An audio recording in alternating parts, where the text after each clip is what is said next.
Thank you. Thank you to Chairman Smith and Ranking Member Neal for holding this important hearing today. Being able to come together to discuss Title IV-B funding is not always the most, headline-capturing work that we do here, but it is crucial. This funding provides it's an essential component to providing funding to state courts to enhance their connection with child welfare systems for effective case management and supporting timely hearings for children in foster care. Alongside Representatives Miller and Representatives Chu, I introduced the bipartisan Court Improvement Program Enhancement Act to promote modernization efforts, including the utilization of technology for remote hearings and best practices. Mr. Geen, I appreciate the work that you do in your connection to the Dave Thomas Foundation for Adoption.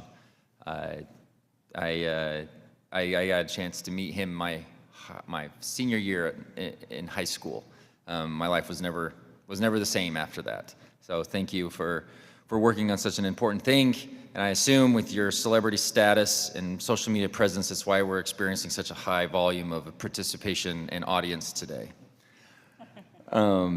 Can you elaborate, back to this court improvement program, why it's such a critical element for Title IV-B reauthorization and how modernization and technological advancements can further improve outcomes for children in foster care? Yes, and I'll reiterate a couple of things I said earlier. We focus on the flexibility of 4B, and it is absolutely essential. And yet, there are some set-asides. And Congress has made some really intelligent choices about areas that have suffered from underinvestment and lack of attention. And the Court Improvement Program is one of them. It's a relatively small amount of money, but it is a critical resource to improve the quality of the hearings that take place every single day.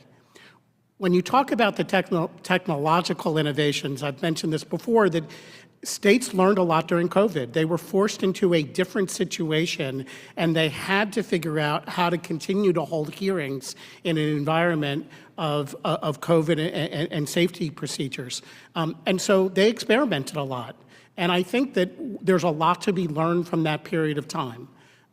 Court organizations that have looked at those remote hearings have suggested there are some very, very good positives coming out of it, but it's not a universal positive. You still need to hold those hearings in a quality fashion. And so investing in the training and understanding of how to use the technology in an effective way seems like a good investment.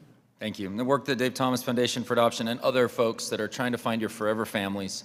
Ms. Peterson, part of your testimony was really touching, just to hear your struggle and to be able to find that stability in your life. I mean, the negative impacts that take place from timing out of foster care are catastrophic for our communities, for the individual, obviously. So just thank you for your work on that.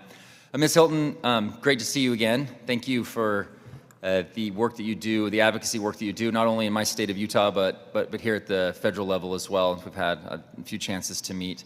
From your perspective and interactions with former foster youth, how can federal and state governments better collaborate with community organizations and other stakeholders in our communities to improve outcomes for children and families in the system?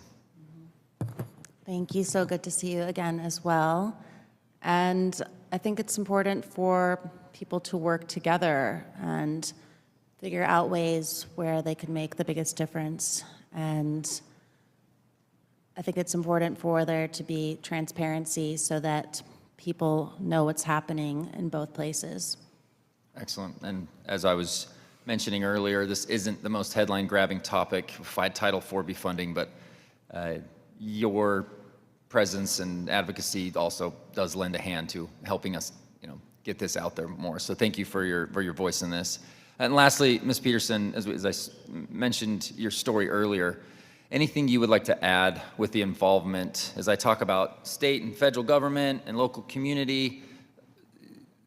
Religious organizations also play a big role, and anything that we need to do to make sure that they have a place and a voice in this the outcomes here as well. Yeah, I'd just like to mention the small percentage of youth who are like me who couldn't go back with their biological parents. I endured years and years of abuse and years of trying reunification in which it didn't work. And I was labeled unadoptable And I just believe that no child should be labeled that every child is adoptable. And it's why it's so crucial that communities, churches, and organizations come together so that children can be in families.